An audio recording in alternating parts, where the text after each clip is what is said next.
Listen up, everyone! A brand new episode of A Knight of the Seven Kingdoms has arrived early, and we're here to dive into it. Just 2 days before the Super Bowl, and the gods have delivered an episode that sets up one of the most epic battles in Westeros history, a battle featuring only 14 people. How can something so small feel so monumental? That's the power of storytelling, and this show nails it. In this video, we're taking a deep dive into all the Game of Thrones connections, analyzing who's fighting on each side of the Trial of Seven, uncovering clues about the mysterious fortune teller, and exploring why Dunk may have never been knighted at all. Before we begin, we want to remind you that we write, edit, and produce these videos ourselves. Every like, subscribe, and comment helps us grow, so follow and subscribe to our channel, Movies and Series Reset. And yes, we apologize for the sound quality. Our microphone had an unfortunate run-in with what we can only assume was a very mischievous direwolf. When the episode opens, we're treated to what looks like a starry night sky, fitting for a hedge knight like Dunk, who often sleeps under the stars. He even told Tansel to paint a shooting star on his shield. But as the camera pans down, we realize these aren't stars, they're torches reflecting off the grim stone walls of Ashford Castle's dungeon. Last episode, Dunk laid hands on Prince Aerion Targaryen, and by laid hands, we mean he gave him a beating he won't soon forget. Prince Aerion, son of Mar and grandson of King Daeron II, was furious that a commoner would insult the Targaryen name by performing the legend of Serwyn of the Mirror Shield, a tale of a knight slaying a dragon. Since the Targaryens see themselves as the blood of the dragon, Aerion took this as treason. In the book, Dunk admits he doesn't know what came over him. He saw a girl in trouble and acted on instinct. Now, he's paying the price for roughing up a prince who's ninth in line to the throne. One of the things we love about this show is its attention to detail. Last episode, Plummer mentioned rain might be on the way, and what do we see as Dunk looks out his cell window?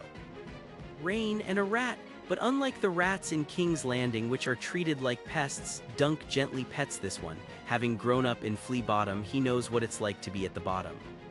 It's a small but powerful moment. Rats were the disguised blood and cheese used to infiltrate the Red Keep. After their tragedy, King Aegon II ordered every rat catcher hanged, and more cats were brought into the Red Keep. So that cat Aerion threw down the well, maybe it's a distant ancestor of those cats.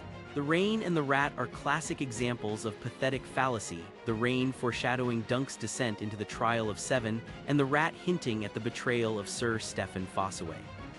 But we'll get to that later. Egg arrives in his princely Targaryen robes, revealing his true identity as Aegon V, 10th in line to the throne and 4th son of Mar Targaryen. Dunk even guesses how many Aegons have been king: Aegon the Conqueror, Aegon the Usurper from House of the Dragon, Aegon the Dragonbane, and Aegon the Unworthy. Being 10th in line earns Egg the title Aegon the Unlikely.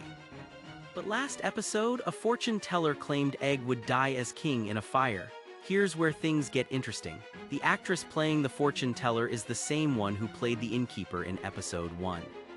Some fans think she might actually be Brynden Bloodraven Rivers, a Targaryen bastard and sorcerer who later becomes the Three-Eyed Raven.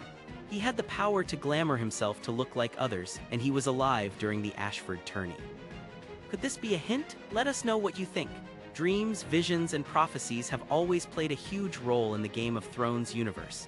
There's Daenerys the Dreamer, who foresaw the doom of Valyria, Aegon the Conqueror, who dreamed of uniting Westeros against the White Walkers, and even Helaena Targaryen. A Knight of the Seven Kingdoms adds Daeron Targaryen to this list, Egg's eldest brother and 8th in line to the throne, not to be confused with the current king, Daeron II. Daeron was the drunk we met in episode 1, the one who warned Dunk to stay away from him because he saw him in a dream.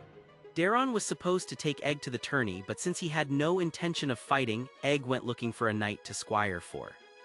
As Dunk puts it, Egg was so desperate he'd have squired for a donkey.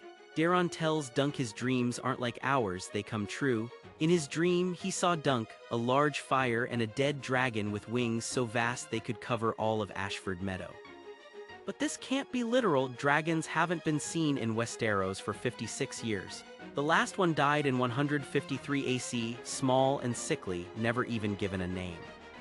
It won't be for another 90 years that Daenerys' dragons hatch in Essos. So, if it's not a literal dragon, maybe it's a metaphor, a Targaryen. And if Dunk is involved in this death, it's a heavy burden to carry.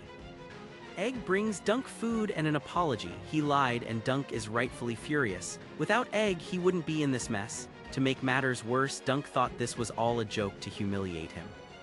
The show even plays into this idea of Dunk as a fool, especially through the tale of Florian and Jonquil. We saw a puppet reenactment of this story in episode 2, and now Dunk holds up the decapitated head of Florian, a dark omen. It's a stark reminder that the ideal knight only exists in legends, and Dunk is struggling with that reality. Egg confesses the truth. He and Daron were supposed to hide at the inn until the tourney ended. Daron even shaved Egg's head to hide his silver hair. Dunk says it was bad luck that they found each other, which contradicts Egg's earlier claim that their meeting was good luck, symbolized by a shooting star.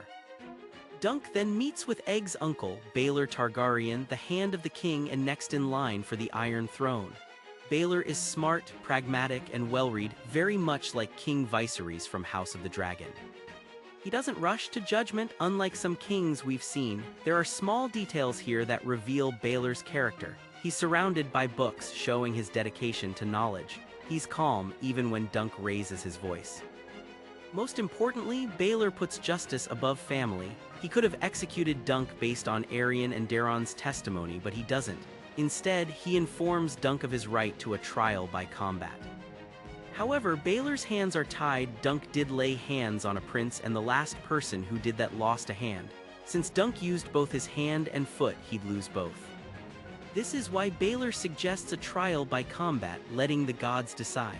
The next scene shows Lords Ashford, Tyrell, Baelor, Mar, and Aerion holding court over Dunk. Aerion, disrespectfully smashing walnuts, thinks he can refuse the trial by combat, but Dunk can only be denied if Aerion withdraws his claim. Instead, Aerion invokes the Trial of 7, likely assuming Dunk can't gather 6 other knights by morning.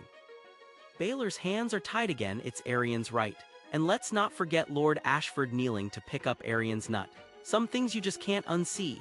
Mar is clearly displeased. This puts Aerion in danger and forces members of the Kingsguard and even Mar himself to fight.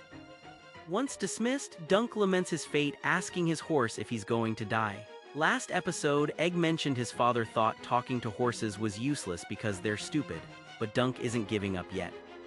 Enter Sir Raymond Fossaway, Dunk's bromance buddy. He's heard the story of Dunk beating up the prince, and inside we see his cousin, Steffon Fossaway, eating an apple, the iconic fruit of House Fossaway. Last episode, we heard Steffon has no chivalry, so it's surprising when he claims to have seen what Aerion did to Tanselle and wants to fight for honor. The Fossaways also despise the Targaryens, seeing them as incestuous warmongers. But we'll see just how far Steffon's honor goes. Steffon claims he can recruit men like Lionel Baratheon, Tybalt Lannister, and Alan Bracken, but by the end of the episode, we learn he never went to any of them. The only reason Lionel is there is because Egg asked him. In the book, Dunk himself tries to recruit Lords Lannister and Bracken, who bluntly refuse, so Steffon's promise is just empty words. Dunk could run, but that would likely end in his death or a life on the run, never achieving his dream of knighthood. Dunk is shocked when Egg returns, this time with his brother, Daron. Dunk isn't happy to see the man who lied about kidnapping Egg, but Daron has an offer. He'll fight on Dunk's side, but plans to get hit once and then play dead, making it a 6-for-7 fight if Dunk can gather his men. You might be wondering, why would Egg help Dunk in a battle that could kill his father and brothers? The key here is that death isn't guaranteed in a trial of 7. A side wins by making the other yield or become incapacitated. Egg sees this as a chance to take down Aerion, the brother who's caused him so much pain. Steely Pate, the armorer, brings Dunk's shield, now painted with his new sigil after he was told he couldn't use the penny sigil. Tanselle is gone, fleeing to Dorne, and Dunk sees the falling star on his shield as an omen of death. But Steely reminds him of the tree, strong, alive, and in its prime. He's even reinforced the shield, all for the price of a copper, essentially doing it for free. As dawn breaks, Dunk watches the arena being prepared. The trial is set for early morning, and we meet 6 of the 7 defenders. There's Dunk, Lionel Baratheon, who loves a good fight, Humphrey Harding, the man whose leg was crushed by Aerion's stallion, and Sir Robin, who believes in Dunk's cause and might be half-mad. The crowd has gathered for one of the biggest spectacles in decades, and Dunk is shocked to see only 6 on Aerion's side. Aerion himself, Daeron, and 3 Kingsguard members, Sir Roland Crakehall and Sir Donal of Duskendale. The reason? Stefan betrayed Dunk, switching sides after Aerion promised him a lordship. This betrayal pushes Raymond to join Dunk's side, but Dunk hesitates when Raymond asks to be knighted. Why? Because there's ambiguity in the book about whether Dunk was ever truly knighted by Sir Arlen. The show hints he wasn't. In episode 1, when Plummer asks if there were witnesses to his knighting, Dunk says, "Only a robin in the thorn tree." And later, there's a shot of Dunk kneeling, almost mirroring Raymond's knighting moment, with Arlen's ghostly voice saying, "What are you looking at me for, kid? I never knighted you." The teams are now 6 versus 7 in Aerion's favor. Aerion insists they need exactly 7 or Dunk is deemed guilty. Dunk gives an impassioned speech about honor, hoping someone will step forward. Just as it seems hopeless, a man stands up, only to let out the loudest fart in Westeros history. It's a perfect balance of tone, blending humor with high stakes. When all seems lost, Prince Baelor arrives to fight for Dunk. The crowd erupts as the Game of Thrones theme plays in full. Baelor believes Dunk is doing what any true knight must, protecting the innocent. His arrival changes everything. The Kingsguard are sworn to protect Baelor, so they may have to focus on others or yield. Daeron won't harm his uncle, and it'll be interesting to see if Mar or Aerion strike at him. The end of episode 4 is just the beginning of episode 5, the epic trial of 7. Who will live, who will die? And will Dunk prove his innocence? We'll have to wait until next week to find out. Follow and subscribe to our channel, Movies and Series Reset, for more reviews and deep dives. Until then, remember, great stories are worth fighting for.